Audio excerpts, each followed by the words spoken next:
Yeah, we are live. Good morning, good afternoon, good day, and good evening. Now, I don't know what time of day it is for you, but for me, it's the good time of day. We're back at it again today, and today we're having something a little different. I'm going to switch it up. Initially, I wasn't even going to come on, but I figured let's sit down, let's talk about it. Let's have a Freestyle Friday. That came from none other than Wes Radamas when I told him, I don't know, man. I'm not feeling it today. He was like, man, freestyle on it on Friday. Let's get that freestyle on that Friday, freestyle on that Friday, freestyle on that Friday. And we are live on a Freestyle Friday. What are we talking about today? Whatever is on my mind, that's what we're going to be talking about today. If you have something on your mind, if you have something that you want to talk about, by all means, I dropped the link. The link is down in the description, or actually not in the description. It is down in the comments right now. It is whatever is on your mind. Let's talk about it today. I'm going to be talking about whatever is on my mind today, and that's what we're going to be going over. And there's a lot that is on my mind. Link in the comments if you want it. Feel free, hop on up. And I guess one of the other things I need to tell you guys right now, as we're getting ready to get started in this, if you like what we're doing, if you like how we're doing it here, give me a like, give me a comment, give me a subscribe. Let's do all of the YouTube things. Let's get this algorithm going. Now, actually, you can even join the Patreon. I forgot to put it in the description this time, but I will definitely put the Patreon in the description as well. And if you are interested in hopping on up, by all means, come on up. Having it it is a Freestyle Friday. We're just talking today, and one of the things, I guess, there's several subjects that are on my mind today, and one of the things as I'm getting into it, as I'm getting ready to start talking about this, is just talking about, let's see, I want to talk about the greatest unsung NFL wide receivers. Who is in that top five for you? Who are the greatest unsung NFL wide receivers for you? So you said you want to talk about it. You can't just sit there and say that's what you want to talk about and not give me an answer on what that is.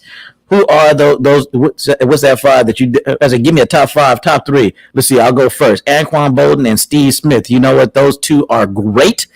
Anquan Boldin and Steve Smith. I put Anquan Boldin on, and this is going to be a hot take. And if you can't tell by now, there's going to be a bunch of hot takes today. I put Anquan Boldin above Larry Fitzgerald on that Cardinals team. Yes, I said it, and I'll say it again. I agree with you on Anquan Boldin being, and you got Anquan Holden. He don't hold unless he's just holding it down. That's the only thing that Anquan Boldin does. You can call him Anquan Holden because he's Anquan holding it down. And Steve Smith, if you talk about a man among men when it comes to, other wide receivers, he didn't care about the size. He was physical as anybody. He had the size. Didn't have the size, but he was more physical to me. My opinion, if we're talking about unsung, more physical than Michael Irvin. And everybody knows how I feel about Michael Irvin. I don't like Michael Irvin, but I know that I understand the greatness of Michael Irvin. And I put Steve Smith as a more physical receiver than Michael Irvin. Let's see who you got in here as well. You got Andre Reed. You got Anthony Miller. Man, Andre Reed, I don't know if that's unsung, right? Man's been to what? 4 Super Bowls back to back to back to back. He was a part of that K-Gun offense, him and Thurman Thomas and Machine Gun. Man, nah, he's not unsung. I'm going to disagree with you on that. He is not an unsung great wide receiver. If anybody else out there, they sleeping on Anquan Bolt, on Andre Reed, he's not unsung. He is not unsung. People might not know, they ain't unsung. All right, there's a duh in there. Let's see. Anquan Boldin was way back. I agree. When Anquan Boldin left and he went over to Baltimore, he still carried greatness with him. He didn't take a step back for anybody or for no one. Anquan Boldin was, to me, my personal opinion, out of the two, and it's not saying that, and that tells you just how highly I hold him in esteem, is the fact that Anquan Boldin was right up there with above Larry Fitzgerald. And I know a lot of people hold him, they have it reversed. For me, I'm going with one over the Herman Moore, again, well, I guess he kind of is unsung. He was on Detroit. But Herman Moore was one of those individuals that when you look at what he did, his body of work, I don't know, maybe because I grew up in that generation, I knew just how special Herman Moore was. Herman Moore was one of those type of people that on that offense with him, Barry Sanders, and you got Scott Mitchell, Herman Moore was definitely a key piece of that. You had Perriman on the other side. You had God dog, I forgot the other dude's name. It was on the tip of my tongue. I was getting ready to name the triplets that they had, but they had a great wide receiving trio, and Herman Moore was head shoulders above the rest of them. So that's definitely there for Herman Moore. Johnny Morton, that's the other one I was thinking. Johnny Morton, Herman Moore, and Perriman. So that as but Herman Moore would be at the top of that list for that team. Tim Brown was slept on too. Yeah, he was, and gotta love them Raiders. And Fred Bennett, yeah. So Fred Bennett wouldn't be at the top of my list of unsung, but he's Urban Fryer. Yeah. Eagle, yeah. Definitely. Let's see who else we got on here. So if I were making a list of top 5 on unsung, Steve Smith would definitely be the top of my list of unsung, because as great as he was, I don't think that he got the credit he deserved while he was in the game. And then you see him when he was out there with like a Ray Lewis, he's talking about breaking down plays or whatnot, and you can see that it wasn't just that he was just the physicality in Steve Smith. Steve Smith was somebody who was a very analytical guy when it came to the game. And there's one I'm because when we say unsung, maybe because I know him, I'm familiar with him, and I think of the greatness. Even though I know he's considered one of the dirtiest players in the game, I'm going with Heinz Ward. Would also be up there on my list of great wide receivers that were kind of unsung, didn't kind of get the notoriety I felt that they deserved at the time when they were playing. And for all the dirtiness that they talk about when it comes to a wide receiver like a Heinz Ward, that boy put in work. And when he stepped on the field, everybody knew that you were dealing with a Heinz Ward and what he was going through on that, what he was getting ready to put you through them paces. Let's see, who else would I put in there as an unsung wide receiver that was out there at the time, as far as great wide receiver that was unsung at the time. Those would be my top 2. I'm trying to come up with the list of 5 because you put up several of them, but as a Steve Smith would be on top of the list. Heinz Ward would be another one. Would be for me that would be unsung at that time as a plan. Well, no, that's not unsung because Steve Largent is not unsung. Let's see who else we got down here. Dez Bryant, Heinz Ward. You say this, I say this. When it comes to Heinz Ward was phenomenal. You can get them boo birds if you want to, but for me, I'm looking at it. That would be on my list of great unsung wide receivers. Almost all the rest of them, everybody else out there, they're sitting up there and they're going through the shenanigans that they go through. But for me, as far as unsung wide receivers, Heinz Ward definitely has to be in there. Steve Smith is definitely in there. I can't say Steve Largent because he received all the accolades. He's not unsung. Chris Carter will be an unsung for me. Well, no, he's a Hall of Famer, so I can't say that for him either.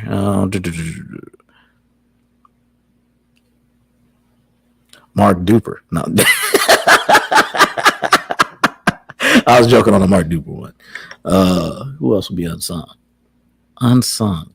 That unsung part. That's getting me. If you're just talking about great wide receivers, I can come up with a bunch of great wide receivers, but unsung people who aren't readily acknowledged or known when you mention them. And I guess I'm going from a bygone era as well, because in the current era, they still have the opportunity or the ability to get out there and to put it down for themselves. Who else would I put on that list? Unsung. That's the kicker. Unsung. Who else would I put on that list?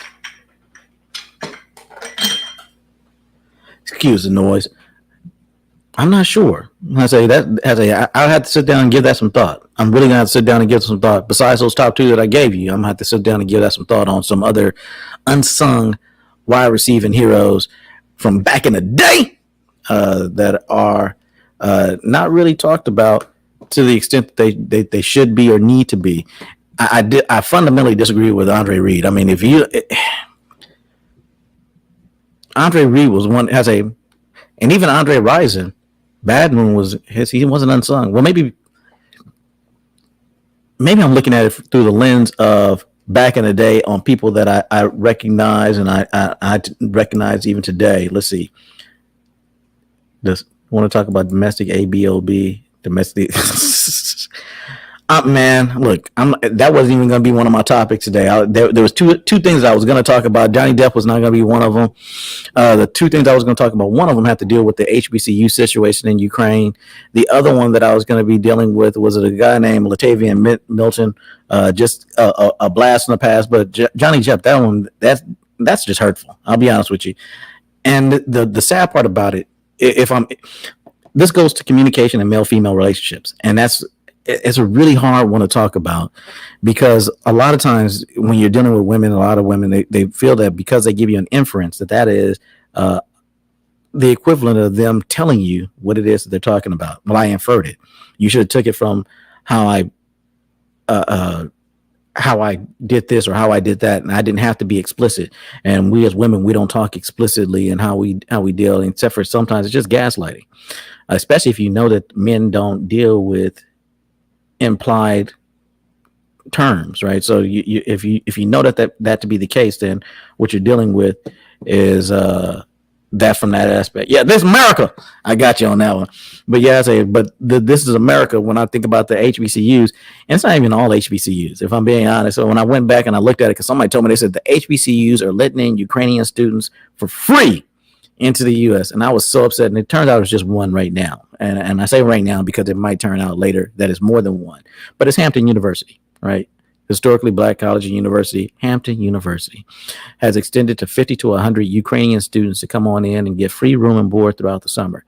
And the only reason it slaps and it smacks and it bothers the dog snot out of me is that same thing being extended from Hampton University to students coming in from Palestine or from Yemen or from any other place where you have brown and black skinned people, right? And this is a HBCU that's sitting there doing it. Now, let's see. The HBCU thing is on par for the course. Gee, it is, but it's still upsetting. It's par for the course, but it still pisses me off. I don't know about everybody else, but I know it's upsetting for me. I get in there, I look at an HBCU, I look at the fact that there is something that's supposed to be there for it's a historically Black college or university, right? And if you're looking at it, it's supposed to, and I guess I should be focused on the H in the HBCU. So historically, that's what it was. Currently, it's moving away from that. And as I'm watching it, it goes from, well, it's still true to title, still true to form, still deals with the fact that historically it was a Black college or university. However, right now it's not. It's not. It has I shouldn't even say it's not. It's moving away from being geared towards and being a function of or for Black people. And that bothers me because if you're going to extend that, there's a lot of conflicts that are out there, right? You can, at any given day, you can take a rock and throw it out there and you can hit a conflict. There's a conflict going on for somebody, somewhere, somehow, sometime, right? And you don't have to worry about whether or not you're going to find a conflict. And there's a lot of conflicts that are going on in Africa right now, right? Are we extending these same privileges? Are we sending the same level of access? Are we extending this to other people of color around the world? So you want to sit there and give this charity out. And is it just because that is the flavor of the day, the white flavor of the day, the vanilla flavor of the day, the foreign vanilla flavor of the day that we send up there we're dealing with? Is that what we're dealing with today? Right? That only thing that we're going to be dealing with is what white people are in peril today that we need to save. And that's what's bothering is bothersome. And it's not saying that the HBCUs can only patronize or only go towards Black people. But if you're looking at it and that's what it's geared towards, and then at the end of it, you take it from being geared towards Black people to we're going to gear it towards everybody else, and we're going to ignore the suffering of Black people internationally, except for if it catches the international eye. It's pandering in the worst sense to me, because there's a lot of conflicts that are out there, and we're only gearing it towards the ones that are in the public eye for white people. And it's sad. It's upsetting. It's aggravating, to say the least. And as a Black man, you watch it and you recognize that we have a plight. We're struggling, and it's upsetting for me to have that mindset of I just got to get mine and leave everybody else behind. And I know that that's how the system is geared, and I notice how a lot of it functions. But I watch that immigrant mindset when a lot of times you get immigrants that come into this country, right? They get here, and within one or two generations, or actually within that generation, they start to coalesce. They start cooperating. They start working together. They start identifying all the various programs that are available to immigrants, all the various programs that are available to others. They start disseminating that information amongst themselves, not just for government handouts, but programs that help them to do entrepreneurial stuff. They start sharing amongst themselves their finances, their resources together in order to sit there and build. And it's not saying that it's not something that we as Black Americans never have done. We always talk about Black Wall Street. We talk about the places in California and all these different areas around the country where we have been able to come together. Boo, what's with the yeah. That update is this. Actually, let me share this. Let me share this out because it's hilarious to me. The update is that he's still doing the SOS different day bigger pal. That's what that update is. Latarian Mitchell. I apologize. I said Latarian Mitchell. What happened with him was he was a young boy that got caught up. Was that back in 2000? Actually, let me look at my notes real fast because I know I wrote this stuff down. But yeah, it was back in 2000, September 30th of 2000. It was when he was born, and he back in 2008 he started doing hood rat stuff and like hot rod, stealing cars, low Grand Theft Auto, so and blaming his mom and all of that stuff. And then he was even made a caricature on the Boondocks. So they had a whole venture inspired by it has a what is it? It was named "Smoking with Cigarettes" is the Boondocks episode, and he's the main protagonist. Is Milton to Sean, and so he is a fictitious psychopath that was on the show during the time frame. If you ever watched the Boondocks, it's akin to a South Park or something along those lines, a parody that they make fun of just about everybody, but it's geared towards Black people. And it was hilarious that that was one of the things he did. And then after going on and getting caught up, he would continue to do just hood rat stuff, criminal hood rat stuff.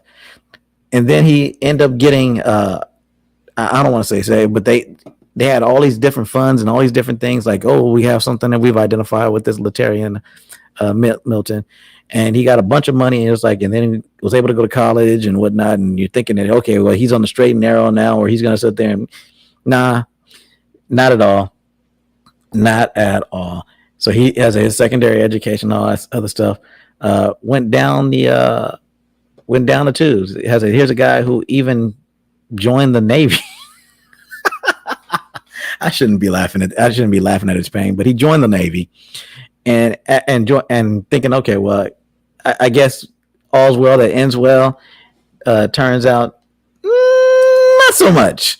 It wasn't a situation of all's well that ends well. He took it even further, ended up getting arrested again, and currently he's in the to my knowledge, the last time I looked at it, he was still in jail. Let's see, bro. You saw that in the Navy with Filipino. Yeah. Hold on, let's see. And then it's not charged. It's not changing. Well, it's not going to change. A lot of stuff. I'm not going to say it's not going to change. If we keep that mindset, that mentality that it's not going to change, that's the primary reason why it doesn't change is because we don't affect change. That's the real answer behind it's not going to change, right? Let's see. American Black people are not going to practice group economics. We are not going to live harmoniously within the family structure. We are not. We are going to follow slavery, religion, white Jesus symbol. Okay, and here's my issue, right? In that statement that you just made, we are not going to. We are not going to. We are not going to. And the only reason we're not going to is if we keep on having that mentality that A, we're not going to, and then B, we can do it. Right, as an individual, okay. If everybody says, "Well, nobody else is doing it, so I'm not going to do it," then no, never. Let's see, got it. It's a mindset. But if everybody takes that same mentality and all of us sit there and go, "Well, I don't see anybody else doing it. I'm not doing it. If all of us take that same mentality of I don't see anybody else doing it, it's not going to happen, or I don't see these brothers over here doing it where I'm at, then it's not happening. And it could be that maybe in the circles or the environments that we're in, that they're not doing it. And maybe that if we get out of those circles, get out of those environments, if that I shouldn't even say get out of, if we start doing that, what's that old adage? Be the change you want to see or whatever. If we actually start doing these things for ourselves, as far as within the community, because back in the day, like with Black Wall Street, that was something where they started pulling their money and putting their money into their own businesses. And it's something that I recognize that I can't rely on other people to do things if I'm not going to do it myself. There was a coffee shop there, and being in Texas, Houston, Texas specifically, there's a coffee shop down in Third Ward that got hit pretty hard by COVID, and it's not open right now. And I'm trying to reach out to the brother to see if he can get it started again, because one of the things is that if we don't have these things to patronize, and if I don't do it, I can talk all day about other people not listen. Show me different. Empirical data is empirical data. Yeah, it's empirical data. It is what it is until it's not. I would definitely agree with you. It is what it is until it's not. Black relationships are declining, and that is the state. They've been declining. They still are declining. That is what it is until it's not, right? And do I just look at it and go, there's no hope, and I just continue to follow the path that's been laid out for me? Or do I look at it and I say that, no, I recognize that that's what you want me to do. I'm not doing that shit. I'm just not going to do it, right? You want me to sit there and not to patronize Black business. You want me to sit there and look at other Black people. Okay, but okay, my outlook is futile, counterproductive, pessimistic. I disagree. I can be real. I can it realistically. I can look at it realistically. That's what I'm assuming that you're saying. Okay, I'm not saying I will say it is pessimistic. That part I will agree with you on. And we can disagree on I'm not saying it's not realistic. What is realism is what it is that we make happen, right? If you sit down and you look at it and you say that, hey, everybody is out there and they're not supporting, Black people are not supporting each other, that's realistic.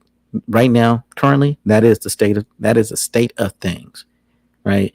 And the thing that everybody, or the power structure, big business, big government, and the like, want and rely on is for us to continue to look at it and continue to feed into it, right? So the moment you stop feeding into it, they'll have to come up with a new game to try and see if they can get you to feed into it again. I'm not feeding back into it.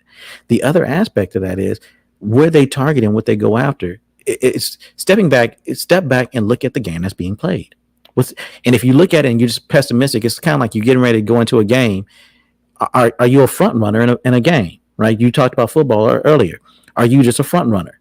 Are you only there if you're winning, right? So if you're sitting there and everybody, and I'm good so long as we're winning, but the moment, it gets hard, there's no comeback victories in me because I'm not coming back. I quit, right? They done took all the fight out of me. I quit. I've been demoralized enough. I quit, right? And if that's the case, that's great. I mean, I get it. People, I'm not going to tell you that you can't quit. By all means, people are allowed to quit, and they can look at it and be like, it's hopeless. I don't think we can win. It's like you're down 3 or you're down 7, or you can be like a Patrick Mahomes and you can be down 21 like they were in a championship game that time, the AFC championship game. You're down 21 and you look at it, we got enough firepower, we can come back, right? But if you look at it like, oh no, we can't do it, then you're right. I don't argue with people when they say, like I said, I call it practical, realistic. I say I don't argue with people when they tell me they can't. Right? It's that old adage, are you a Mexican or a Mexican? Right? I love that line in that movie. But if you're one of those type of people, if you look at it and you go, I'm being realistic, that's just what it is. I'm looking at the lay of the land and I can't affect change. Right? I think that's two different things. If you're telling me that that's what it actually is, I agree with you. Can it be changed? I think it can be. Right? And can I be a part of that change? And I want to see. Let's see. I refuse to be delusion, bro. The ship has sailed with me. That's fine. I agree. I say for you, I'm not going to argue with you about that. If you're that mindset, I don't argue with people when they say they quit. So bust your head against a stone wall. I hear you. I will. I absolutely 100% will. Right. If it's not busting my head, I'm going to sit there. I'm going to figure out my fist. I'm going to figure out if I can get a brick, if I can get a stick, whatever it is I can get. And if I can get some help in order to keep on pushing against it, I'm going to keep on pushing that rock uphill. Right. And that's where I'm at with it. I'm not quitting. right? There's a lot of stuff that's out there. I'm just not going to quit at it, especially when it comes to us as black people. I could quit. I could look at it, and I can easily look at it from the standpoint of it hasn't worked. When we start getting ahead, when you look at like what they did in Tulsa, where they said that they bombed us when we were getting ahead. I understand that as soon as we start keeping up the pace, they're gonna start changing up the tempo. I get that, and I say, and if I understand it, it's like being in a fight. If you understand that there's no rules in a street fight, then you're good, right? But if you're going at it from, well, they should be doing this, and they should, well, he shouldn't. Why would he sit there and slam me on the concrete, or why would he? I'm not taking that approach to it. I look at it as that they're going to be unfair, and it's going to be an unfair advantage. See, I'm a vet, but that very definition, that means I quit.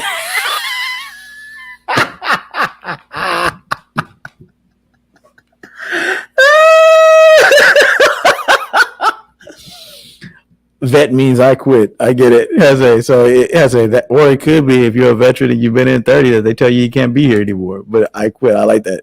I say by that very definition, I get it. It's hilarious.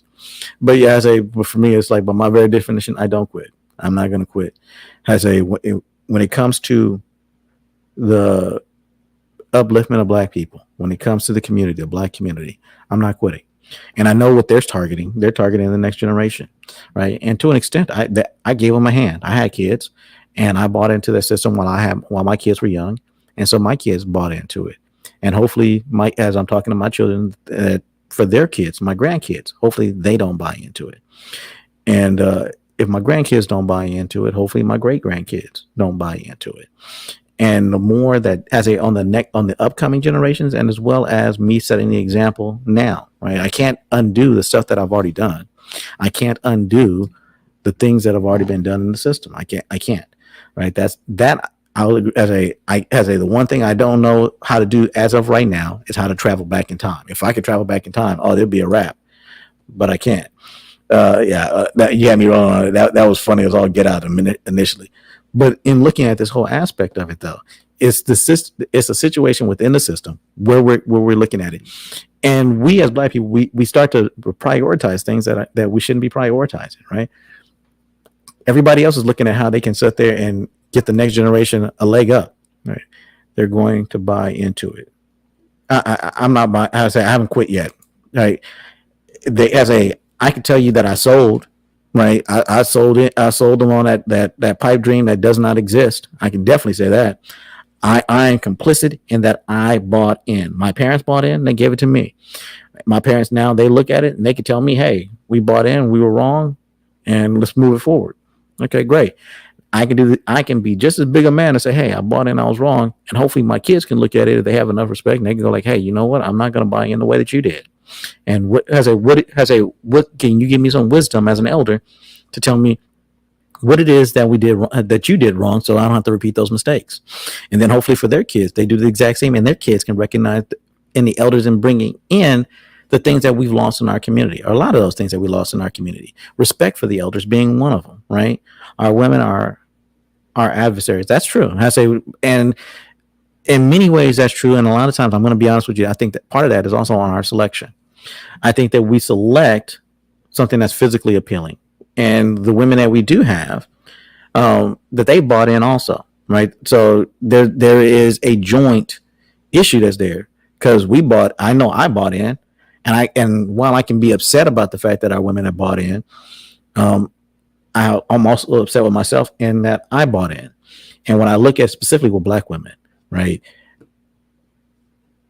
two of my sisters out there, if we can have some level of accountability, right, that we all bought into these things and we've all screwed up, and what it is that we're looking for, and what it is that we're on board with, and what it is that we're selecting for, what it is we taught our kids to select for. If I can encourage us to do anything, it would be to take the accountability and say that we fucked up, right? We screwed this up. We messed this up along the line, and that in order for this to get better, we have to acknowledge that we messed up. Let's see, not our companions, assistants, or accomplices. Let's see, what else do you have in here? Yes, and accomplices. Yeah, I got what you're saying with that. I say, because we should be companions They should be the assistants. They should be accomplices. And I get mad at a lot of times, and this is just a personal thing. I get upset when we talk about male female relationships, and the goal or the trajectory and the buy-in right now is that we're mad at nature, right? Specifically our sisters being really mad at nature. And what I mean by that is, even if let's take out the religious aspect of it, and I'm going to take out the religious aspect in this regard, because a lot of times, if you try to bring in religion, well, in the Bible it says that men and women should interact this way. Or you talk about in the Quran it says that men and women should interact, or the Torah and the Pentateuch that the men and women should interact. Whatever your holy book, let's take all that off the table for a moment, and let's go backwards and let's look at let's say from the evolutionary caveman standpoint. Even if you're looking at it from the caveman standpoint, even if you're looking at it from that viewpoint on how nature has engineered it for our society and for people in general, is that women do carry the children. Women many times are a lot more intuitive than men in a lot of those things, and it's something that they have that they're better at than men for the most part. And that's an overgeneralization, but it's a generalization nonetheless, and I acknowledge that. At the same time, for the most part and overall, men are generally, as a generalization, stronger, bigger, faster than women. That's a generalization. Not all men are. I'm not a big man, but I recognize that on average, the mean, that's something that men are normally better at physically than women, right? But to acknowledge that becomes something that's adversarial. We've been taught, we've been acclimatized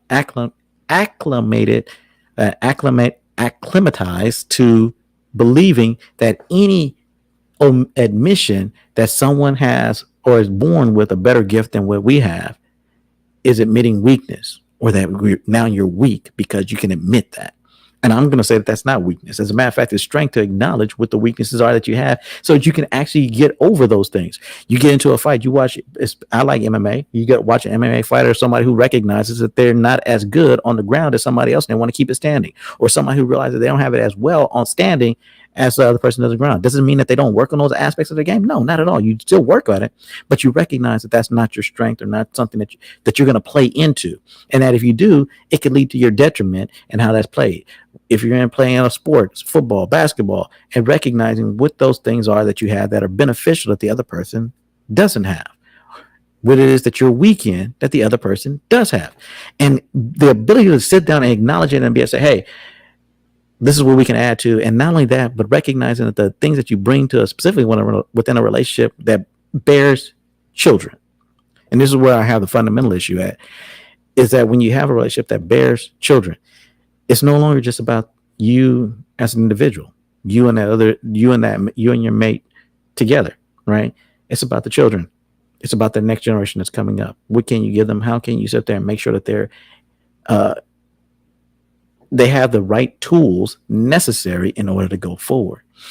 And that's something that's important, right? So that's one of those things that when you're looking at it, and if you just take it from the perspective of, well, it's good for me, or this is what's good for me, and this is how I'm going to go about it, then you're ignoring and you're exasperating the problem that's out there. You're not ameliorating anything. You just sit there, you're just making sure that the problem just continues to get worse. And then you're going to sit there and say, well, it never gets any better. The only thing that you control are your own actions, unless you have Tourette's, then that's a different story. But for the most part, I say the norm for most everybody else out there is that you control those actions that you do, and you control what it is that you're looking at going forward. I mean, that's all that is, right? So whether we talked about football, right? Steve Smith, one of the reasons why he's an unsung dude, and one of the reasons why what made him so great was every single time he got ready to go out there, he was going to bust somebody in the mouth. It didn't matter that he was undersized for a receiver, right? The days of the run and shoot offense where you have three undersized, really quick wide receivers, those days were gone. Now you want the big prototypical, or what's now prototypical, tall. So the days of your Steve Largents and shorter receivers, those were gone.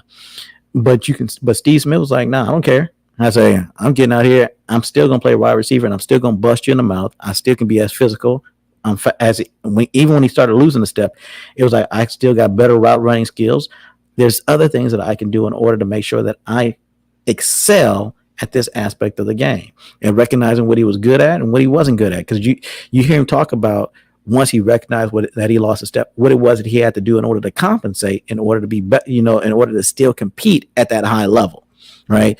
And when you listen to him talk about it, you recognize that he recognized, yeah, I did lose a step, but I knew that he couldn't stop on a dime the way that I could, and I need to plant and get out for that out. I knew that I could still recognize route coverages better than they could sit there and cover me. I knew, so he started talking about the different things that he knew that he could still do in order to affect change on the game, in order for him to still have an impact on the game. And that's what I'm saying with us. Okay, so as a childbearing, more than likely I'm not bringing up any more in the next generation, right? So I'm not even focused on that at this point. On what are the changes that I can affect? What can I do? What can I do that impacts our community in a positive way, that brings us around in a positive way, so that we can continue doing the things that we need to do, right? How can I be an unsung hero? I think it was you who mentioned this, Sailor. One of the things about the backup quarterback mentality, right? The Cody Carlson versus Warren Moon thing. Everybody looks at the backup quarterback as if he's the best thing out there, right? Not realizing that the starter was a starter for a reason, and you don't miss him until he's gone. And he still could contribute a lot, even though you might be looking at him like he's a lot older. Warren Moon's a lot older. His Grey Cup years were his best years, and now he's on the tail end. Maybe we need this Cody Carlson to come in here, and he's doing a whole lot better than that Warren Moon. And then you realize that once Warren Moon is gone, maybe we should get Warren Moon back. Man, we had a great thing with Warren Moon. Warren Moon might not have been that Cody has, but Warren Moon had all these other things that Cody doesn't. What does it have to do with what we're talking about right now? Obviously, I'm looking at it from the standpoint of maybe I might not have the same zip on the ball that I had back in the prime, but I can still contribute, and I can contribute at a high level. And instead of me looking at the things that I don't have and when I can't contribute anymore, and saying, okay, well, this game is getting out of hand, right? Maybe I'm not could be a Frank Reich deal, right? Biggest comeback ever in both college and pros, being Frank Reich leading both of them, right? Maybe, right?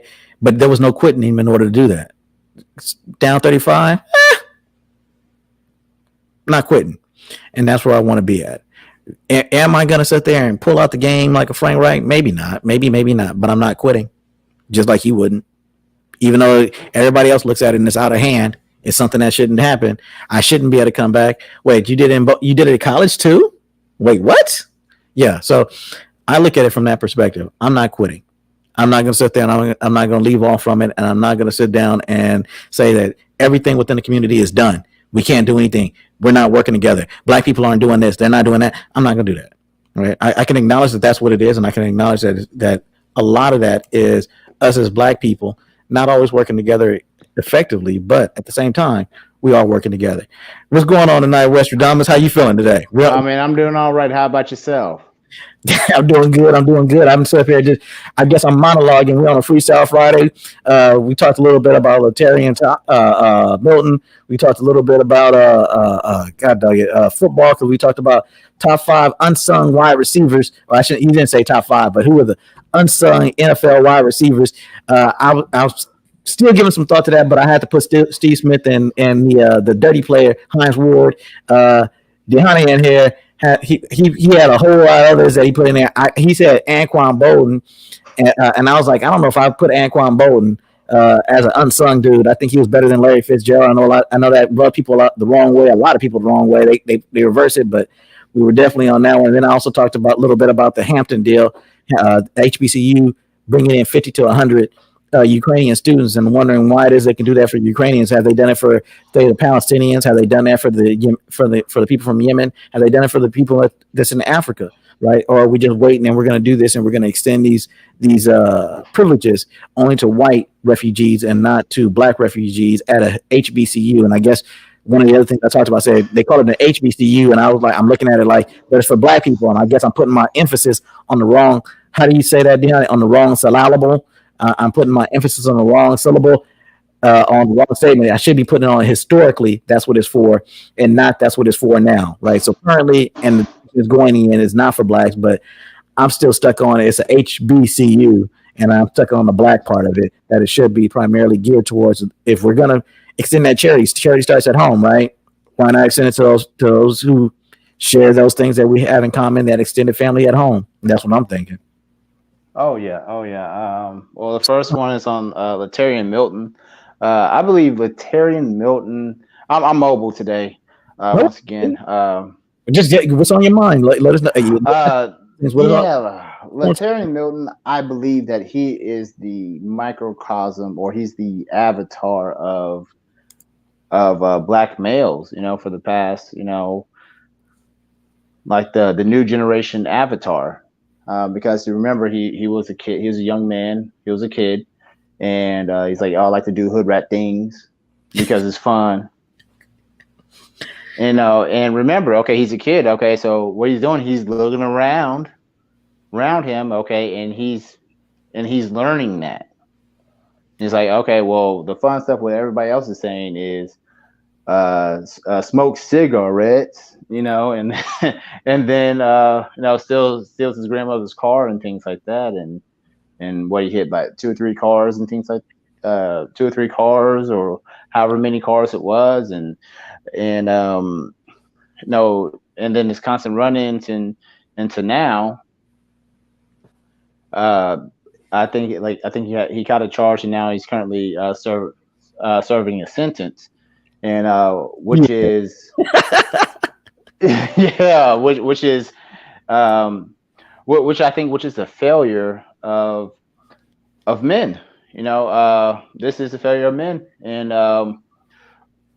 and one thing, it was one of my critiques, is where I think where us in our community, where we actually get wrong, is we don't have a rubric for our kids. Such as, okay, when we look at most successful people, okay, we can always point to the Jewish population, most successful. 25 Nobel Peace Prizes. You look at the top 10 richest people, there's 7 out of 10. You look at any neighborhood across the United States, the Jewish community there is going to be one of the most richest communities. Mm-hmm. That's just what it is. And then what we have to do is we have to look at what are they doing, and we need to start taking notes from that. And one of the things that they do is, which is actually in their religion, is when their kids, when they do hit the age of 3, they teach them mathematics and reading. All right, and then when their child does hit 12, they teach them a trade. They say, hey, stocks, mechanic, anything.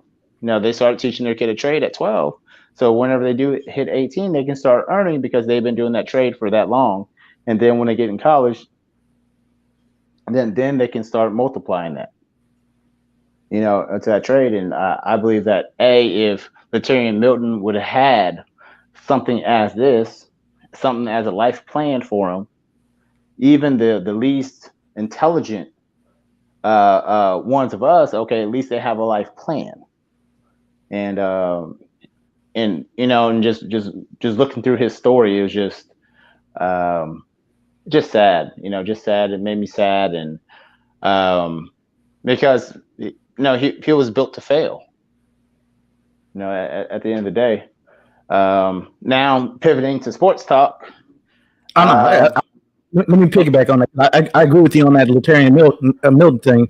I say, and part of that is, like you said, it's a failure for us as black men. So I can't sit there and talk about that now and say like, oh, it's just a failure for us as black men, without thinking, what can I do going forward? So I'm a father. I was gonna ask. I won't put anybody's business out there, but if you feel like sharing, let me know how many fathers out there. So I know I've done the parenthood thing. I don't know if I'm putting any more kids out there into the world. I highly doubt it. I got a vasectomy or whatever. But everybody goes, well, that can be reversed. But long story short is, barring something miraculous along those lines of doing that, what can I do at this point in order to affect change? Because like I said, the thing that I love about us as black people is that we can identify something that's wrong. We can say, that's racist. Oh my goodness. That's, whatever that is. It's like when you see it, the next question is, what are you going to do about it? Right. And that's what always comes up in my mind. I'm like, okay, so how can I contribute? So there's things that I can do for the younger generation that I need to sit there and start putting into practice. I'm not gonna say I need to start. I've already started putting it into practice. But I'm getting at that point where how is it that now? What else? What are some of the other trades? How do we get our communities together? Because that's when, like you're talking about the Jewish community or the models of success on how this system works, and you look at the things that they have and the things that they're doing. It's like we can do that. We can't, right? And sometimes you talk to people and they'll sit there. They'll say like, oh well, it's hard to do. Before I even get that, I'm getting all into it. Let me damn Mexico, Texas. He said, scale gang, we in this, bro. Yes, yes, yes, and yes. So that's where we, as I got you, bro. I got you. We are in this. This is a Freestyle Friday. If you have anything you want to pop on in, come on up. Damn Mexico, Texas. But yeah, I say, but switching over to sports. Let me get off my high horse on this, dealing with the black community and black men, and specifically. What are you going to say? Tell me about sports. What's your take on it? You moving in? You said top 5 underrated wide receivers, or the top 5 wide receivers of all time. Let me go back up. I'm gonna pull it because his was underrated. Is what he said. Let me pull this. This one came. He wants to talk about the greatest unsung NFL wide receivers. So the greatest unsung NFL wide receivers. Who's that on your list? Unsung. Yes. Well, yeah. Well, if you are a old Houston, love you blue Houston Oiler fan, Haywood Jeffries. Alrighty. If you are a early Texan fan, we can always go with Andre Johnson. He's a silent assassin. All right. I started thinking about D-Hop and I forgot about Andre Johnson. That's bad. Yeah, but that's all I'm saying. Andre Johnson. Who else? If you TJ Houshmandzadeh, Cincinnati Bengals. He's another one of those underrated guys, unsung underrated guys. He doesn't really get that shine. Who else? Let me get one of these. Let's say 49ers with Johnny Taylor. Jerry Rice always got the shine because he always took the slant up 80 yards. But what about Taylor? Yeah, John Taylor. Yeah. He would take a little hitch route, and he would sit there and break it to the house on a regular basis. Yeah. Here, let me see what else we got. Man, there's so many great wide receivers. There's just so many great ones. Just with I like to point on the old ones before I like to get to the new school ones, because the new school ones, everybody's still fresh in their mind, but the old school ones, these are the ones that they're the ones who created the route, the route trees and things like that, and knows how to run routes competitively. And now wide receiver is just so much different than what it was then. Because of now this is a pass happy league, so therefore you have to be more skilled. Back in the day, you had to be there was a more run happy league because the quarterbacks weren't that good. Now that's the only reason why Montana was so great, is because of he was so accurate. It wasn't because he has a big arm or anything like that. Just he was accurate, just a nice little hitch, and how the West Coast offense goes. Who else? I was going to ask you. So you're talking about the difference in wide receivers. So wide receiver play for me, and this is and I hate talking about it because I'm that old dude that's sitting there on the porch because I don't want to watch it today because I'm like, the game, they changed the game. They done set that and made it a worse game. The product is worse. But I would look at things like back in the day, it was a lot more physical, right? That 5-yard bump was kind of enforced, not really, right? And the physicality on the line. So as I say, those hand games you would play at the line on trying to release was a lot tougher then, or from my perspective, then, as opposed to what it is now, where the refs sometimes get a little whistle happy, and so they really enforce that 5-yard bump rule, right? So you as getting your release at the line and getting your release at the 5 is a lot easier from my opinion, just observing the game than it was back in the day. So somebody being able to get 100 catches in the season was a big deal, not just because the quarterback did not throwing as much. And like you said, there's a lot more run happy. There was a reason for me that there was 3 yards in a cloud of dust. What was the old adage? There's only 3 things that can happen when the ball's in the air, and 2 of them are bad, right? Mm-hmm. They can intercept it, they can be incomplete, right? And so there's only 3 things that can happen. And a lot of times, the way that the game was played, if that, they got physical with him, or if you have somebody, even like I used to love watching. This was a tight end. This wasn't a wide receiver. I used to love watching Mark Bavaro and Ronnie Lott back in the day when the Giants and Niners played, because you going over the middle.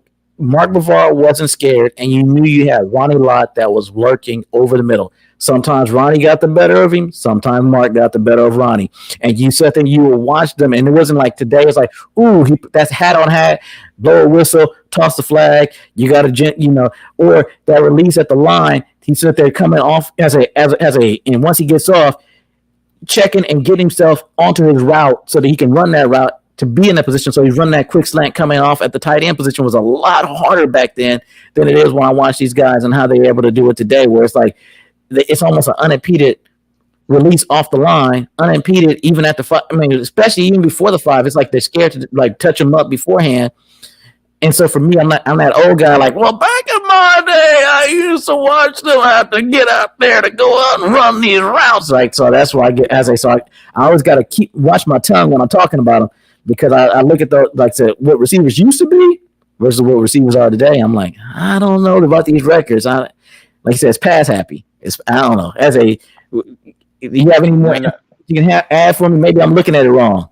Oh no, like as a former receiver, man, like man, I love how the league is now. I love how the league is now. And but I do have to say, like, the cornerbacks are way more skilled, and the defenses are more exotic now.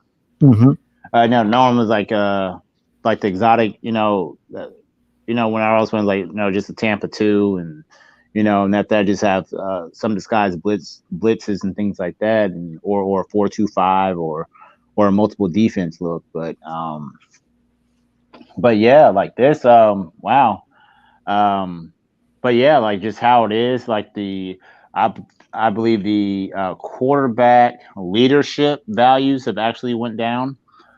Because back in the in different eras, like the quarterback had to be your unquestioned leader, and they become like the team actually takes on like the quarterback's leadership style.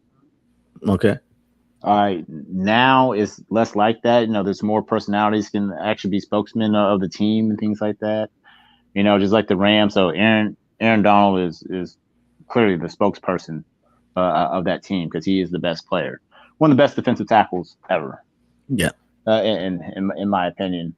But yes, you need the help of the or I shouldn't say didn't need, but it's not geared towards like Ed Reed when he got kicked out of the Texans and started talking about J.J. Watt and saying that it was geared towards J.J. Watt. He had never been on a defense that was geared around one player, right? Yes. And he said that, and shortly thereafter, the great Ed Reed got his walking papers. Yeah, facts. But Ed Reed's not wrong. No. Ed Reed's not wrong. It was geared to J.J. Watt to get all his stats, and try to make him, the great. Don't get me wrong. J.J. Watt is a tremendous player, great player in the league for a long time. High character player. Is just when people want to keep their jobs, and all I know is, if J.J. Watt keeps getting his sacks, how bad the team is, I'm gonna keep my job. Then yes, I'm gonna scheme for him to have sacks and things like that. So like if you actually rewatch that 20 sack season that he had, a lot of those were schemed sacks. Exactly. Yeah, schemed sacks. And yes, but anywho, talking about Texans, what direction do you think they should go with the third round pick, or the third pick in the draft? Well, let's see. Hold on. Let me read these two. I'm going to answer that question. Say Ed Reed, the New York Jet. Yeah. I'd rather think of him as a page to see JJ Knott is overrated. I don't want to call it as far as overrated trash. I'm going to say overrated trash. I won't go that far.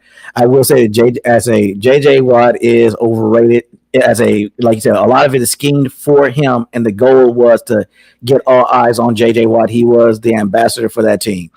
Trash, I said, you still got to put the work in. You still got to get those sacks. So I can't call him trash. The directions I think the Texans should take right about now, and I'll be honest with you, I haven't put a whole lot of thought into it, only because the way that JJ Watt situation happened in relation to Deshaun Watson's exit happened. And I'm kind of of the opinion of I hope they get exactly what they deserve. But if they were in the third round, what should they be looking for? I don't know. They're not, or the third pick. What they're gonna? You're not gonna get a quarterback to replace Deshaun. The coaching for Lovey and it's Lovey Smith, so I don't want to see Lovey do bad. So I'm all on board with so. Obviously, the defense. He's gonna shore up the defense. If I had to go one way or the other for it, I think that they should try and shore up the defensive side of the ball, specifically the position that where were they hemorrhaging the most last year? They had no pass rush. I was about to say I'm gonna go D-line.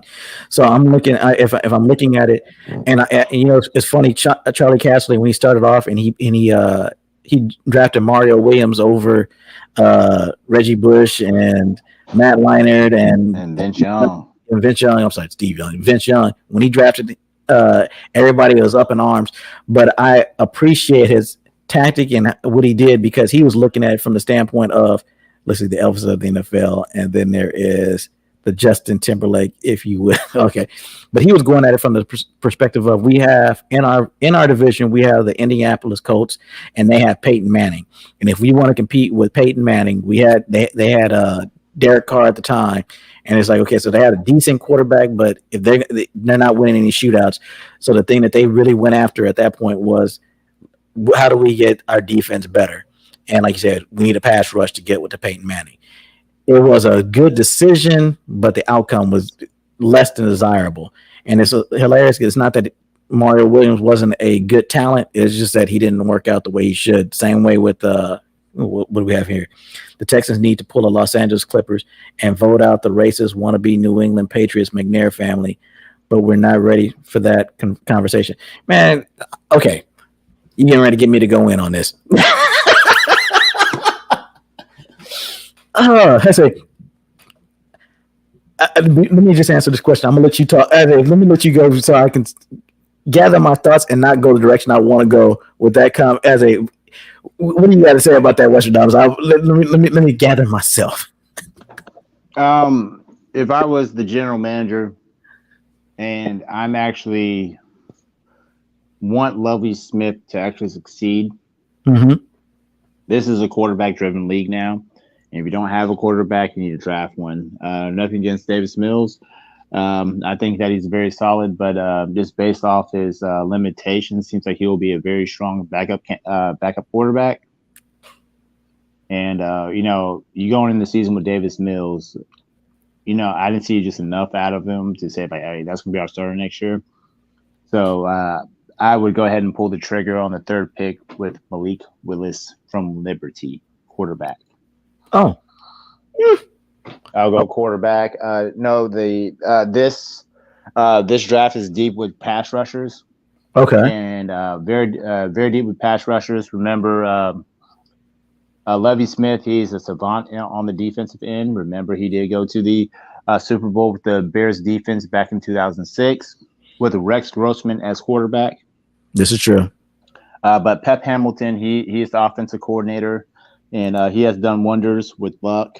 With he's supposed to develop Andrew Luck. I think if we get Malik Willis over here, I think he can actually give us that hope.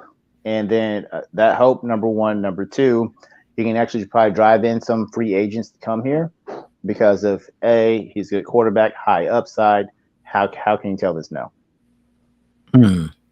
That's an interesting I know I agree with you. It's a quarterback pass happy league is what we have now, and I'm always and it's like you can't touch the quarterback. They put skirts on them. I get all of that, I also think that like when I watched the LA Rams that just won, one of the things that they did a lot of, they shored up their defense, and they did it but they already had, and they pulled the trigger on the big time quarterback play to replace Goff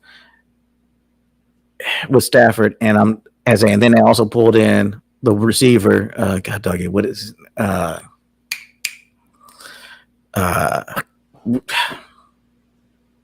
from Cleveland? Yeah, Odell Beckham. There we go. Thank you, OBJ. So they pulled him in as well. So they as a I could okay. So yeah, as a, and I'm thinking also in my head, I'm going, well, let's see, before what's his comment says, you see how they treated Deshaun, Andre Johnson, etc. I agree, because I'm thinking also, who does he have to throw to? Because there is no more D Hop, there is no Andre Johnson here. Brandon Cooks, very solid, very good. He is our number one. Okay, because I'm trying so he's not as big, he's not as great a security blanket as a D Hop, but yeah, okay, that could work. Because I'm always thinking about how do I get at the quarterback if I know that.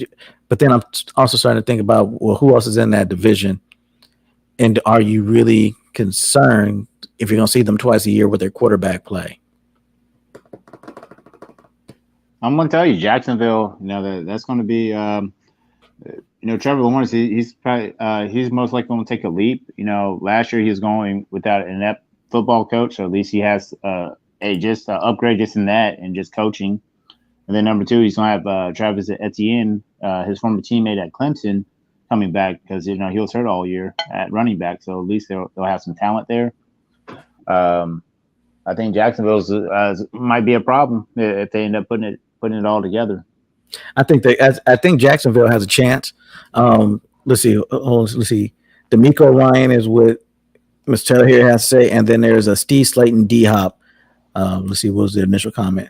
See how they treated Deshaun, Andre Johnson, etc. Okay, D'Amico Ryan. Okay, got it now. All right, I have to get some context.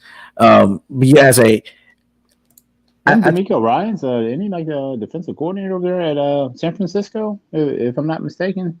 Is he now? I don't know if he's a yeah. I think he might be either a defensive assistant or defensive coordinator over there in San Francisco. Yeah, because what Mr. Chad's talking about is how the Texans have treated a lot of their players. Oh, yeah, him. Yeah. When he said, after he said etc. etc. Then he went into D'Amico Ryan, and as a who's it? D'Amico Ryan, Steve Slayton, D Hop. Let's see, Tennessee, Indy, the Texans, and the Jags are just circling the drain. I think that Tennessee is definitely going to be at the top of it.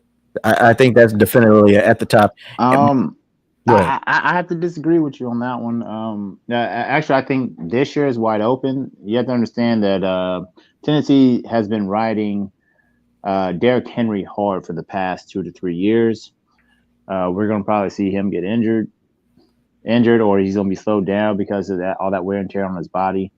Even though he should have got MVP for at least the last 2 years as well. So I think he got jobbed out of those MVPs. So I know Ryan Tannehill, he's a game manager. He's not a quarterback that's going to. He can't beat you from behind. He can't come back. He can't come back on you. Like as soon as you get up by a couple touchdowns, you already know Tennessee is over. Indianapolis, they're about to get themselves a new quarterback. Remember they did have Wentz, and they traded him away. And so until they figured that out, their little quarterback situation out, Indy, they're right for the taking. You know that they do have the best rushing attack and very solid defense, but you still have to have a quarterback in order to win. So if they don't have a quarterback, then what do you think is going to happen? It's just the AFC South. It's just right for the taking. It's just like, hey, just whoever's going to get that on the hot streak. But the most solid team, top to bottom, is Tennessee for right now. But if the Texans, because David Coley did have this team actually fighting, fighting to win and things like that. So So, but he just didn't have a quarter. No offense to Tyrod Taylor. I believe he's a fantastic quarterback. Of course, I can't do the things that he does with the reads and things like that, but he's just not that quality quarterback that he was in Buffalo. Okay, so I know what I wanted to say in regards to the Texans, and I was trying to. I'm gonna have a Kanye West moment. Let me read these quick comments here from Mr. Taylor. Here he says, "Texas, indeed, the Texans, Jazz are just chucking the drain." I think I already read that. It says, "Hell yes, he is," but the Texans treat most of the former black players like trash. Par for the course. Go McNair. We have Matt Ryan. I guess I'm being trolled. And then we have the laughy face. Okay, so here's what I'm going to say. Here's my Kanye West moment. The Texans and McNair hate black people, right? So all their players, if they're black, they're going to get mistreated by the Texans, by the McNairs. That's bottom line. Because SB said so, right? Every black player that they had, they treated like trash. Every black coach they had, they set them up so they could treat them like trash. Lovie Smith, like you said, he's taking the corporate shafting just so that he could. Because Cully last year, as Western Diamonds mentioned, is somebody who came in there when they were supposed to quit, right? And a black coach comes in there and he's able to get the team a trash garbage team that doesn't have what everybody is saying a consensus top 4 quarterback in the league right now, right? And Deshaun Watson, and he's on the bench, and he can't even get it. He can't. He's not even going to sniff the field, and they handicap him. And I highly doubt that they would have did that if the coach was white, right? They wouldn't have sat there and handcuffed him and said, "Well, Deshaun Watson, he can't play. Well, we're just not going to put him on the field, right? We gotta deal him anyway. We're not putting him on the field." They would have made all kind of noise, and they would have raised hell and high water in order to make sure that Deshaun Watson would have been available to play for the coach if the coach was white, and they want to sit there and put up something that's respectable at that time. I digress. I'm going to say that no, they didn't. They put Cully in there so that Cully could be the sacrificial lamb, so they could sit there and they could bring their precious little white boy quarterback who's never had college or pro experience as a coach, but now he's on Lovie Smith's coaching staff, forced on there for Lovie Smith so that he can have his successor in waiting, that after this year, if Lovie Smith is not able to, even if he does a repeat performance of what Cully did last year, unless Lovie Smith gets all the way to the Super Bowl and wins the Super Bowl, Lovie Smith is out of there. So that's the Texans hate black people moment, because in regards to Deshaun Watson and J.J. Watt asked for his release. No problems. You've given us all you can. We love you, J.J. Go on. But if you are Deshaun Watson and you say you want out, well, it's time for us to release Mr. Busby on you and give you 22 counts that won't even go through the grand jury, and you will get no bill at the grand jury. And now we're going to sit there. We're going to talk about it now. Right. So congrats. Keep it up. Go for it. Texans. Again, like I started off, I think that they're getting exactly what they deserve.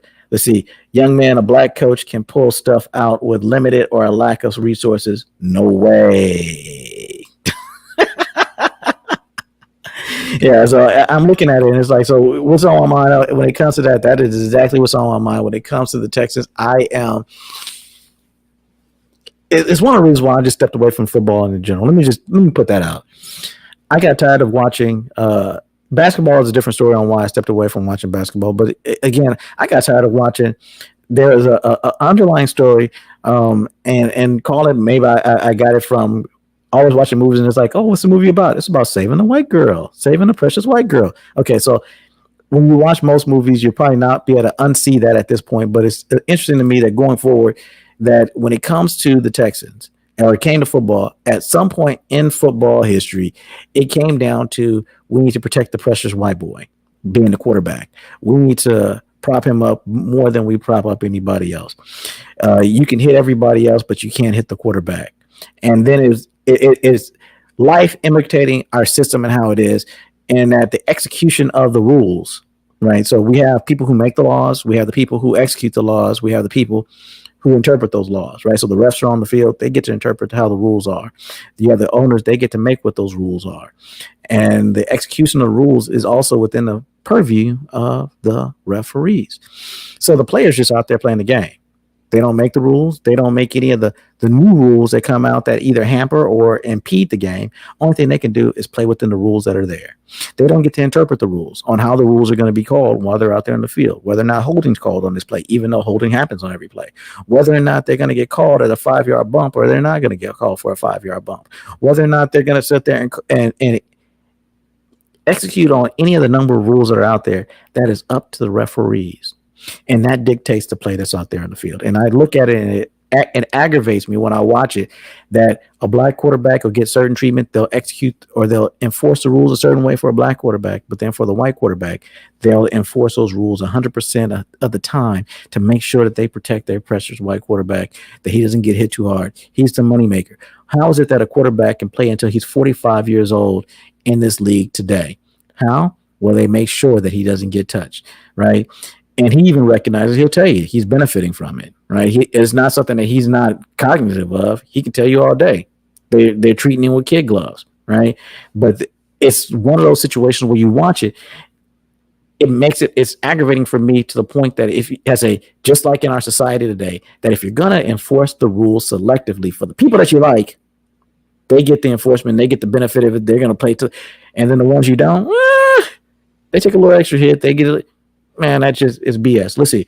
McNair famously said on the news, we can't let the inmates run the prison. He sure shows how he feels about their players. Let's see. Next up. But we're not ready for that conversation. We're definitely ready for it. They're just not going to have that. We can have that conversation. The answer to that conversation, at least from my perspective, is don't watch. They put out a trash product, and they put out a product that they bring us all in so that we can sit there and we can work the plantation, but we can't sit there and have any say on how, being overseer or anything along those lines. Man, turn that trash off. I'll be honest with you. That's honestly how I feel about it, but that's my perspective. My people wouldn't want to go that far with it. Let's see. That's not even the saying. What's the saying? What's the saying that I missed? What am I missing on the saying? But anyway, so when I'm looking at it, if that's the quality of product that you're putting out, and I'm supposed to just look at that product and I'm supposed to say, oh, great, that's how that goes.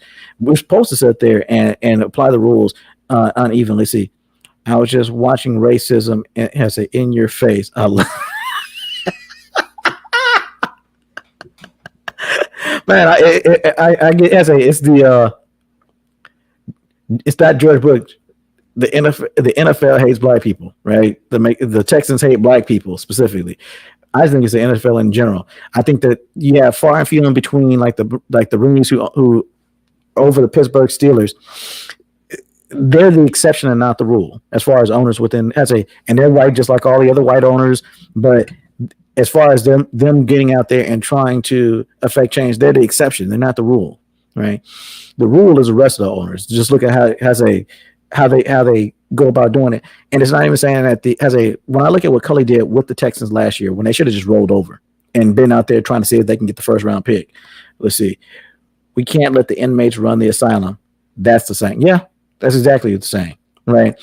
I was just reading what you had up there. So, but he's up there, and whether it's 6 one way, half a dozen the other, whether they're in the asylum or whether they're in prison, they don't want the inmates running it. They don't want the inmates having any say, and it shows you that the mind or the mentality is they're out there for obedience. Go out there and play it the way that we say go play it. Well, the rules were this. This is how I've always learned in my entire life. That doesn't matter. We'll change it up on you.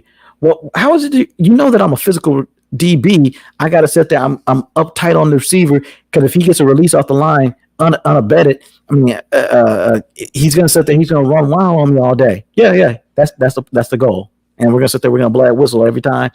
If you're even close to it at 5 yards, we're going to sit there. We're going to blow that whistle on you. Right? Because we need to offense sales, not defense. And we need you to sit there and play the game that way. You have no saying on how the enforcement of the rules go. Just how good your defense can or cannot be is all subjective to how the referees call or don't call those plays. Can your offense run unabated like they should, like they probably can with a Derrick Henry? And again, I'm on those running till the wheels come off. That's me. Last year he had a hiccup.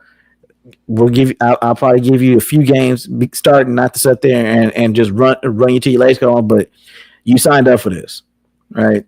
You showed back up. You signed up for this.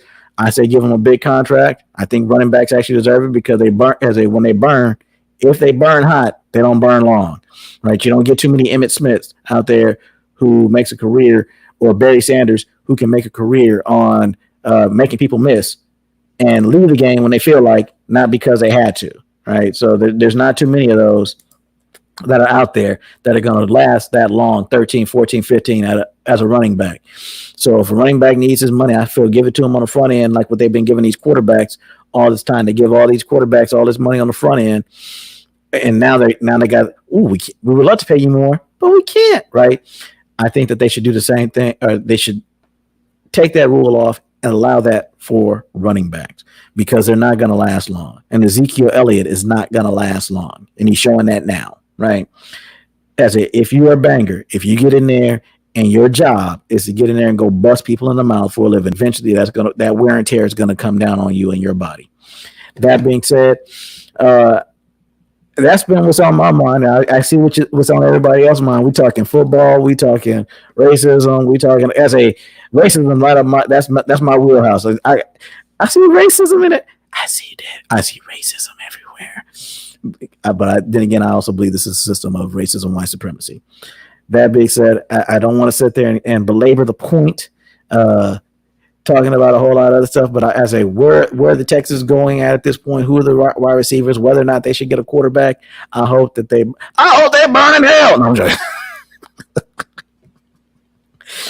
But when it comes to the Texans and how they've been treating my brothers out there, I'm pretty upset. Specifically, and I'm in Houston, and I'm a Texas fan. I'm not a Dallas Cowgirl fan. That being said, I look at them and I find it really hard to root for a bunch of racists. I find it extraordinarily hard to get in there, and I know that what they're doing and how they're doing our brothers, and then people are like, well, they get paid millions. How you don't feel sorry for millionaires?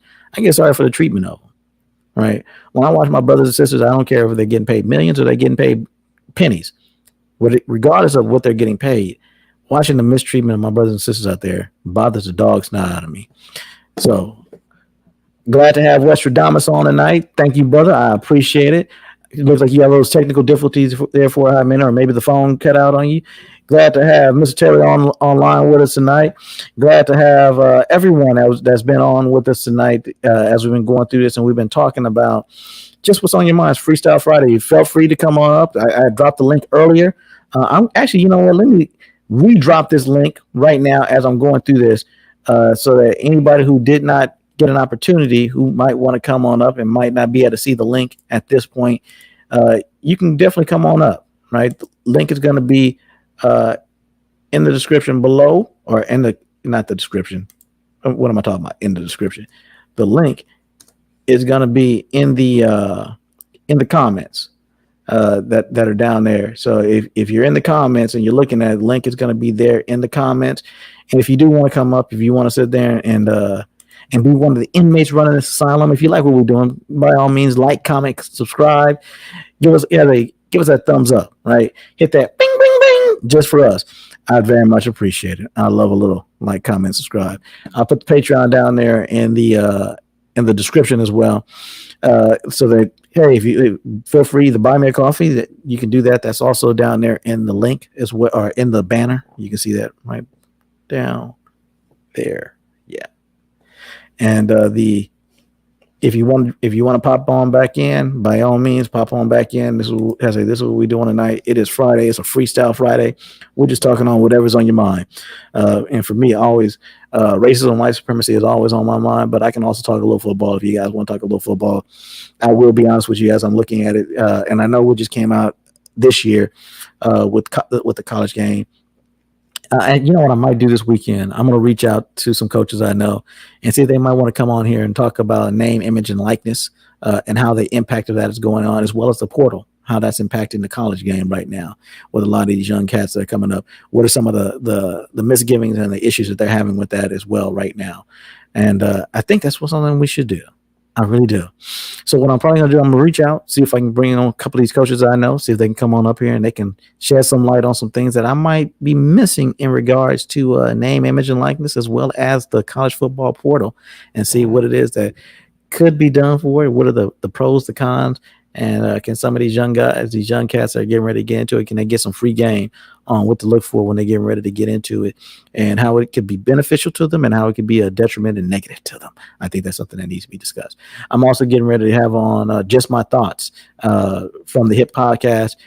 He's going to be on with me here. I have some couple things I need to address first on the back end. I had some issues, as you can tell, when we got started today. A lot of struggle streaming. I'm trying to move over to a new platform is what I'm trying to do. And as I'm doing that, I'm trying to make sure I get all the hiccups out of the way. And the last stream that we had a lot of hiccups. So today, everything was good. Everything was golden. And to everybody else out there, everybody else that has if you want to come on up, by all means, when the link is dropped, drop on in. And with that being said, I love you. I know I didn't tell you that earlier. Hoping that you're having a great day. Hoping that everything is going good for you.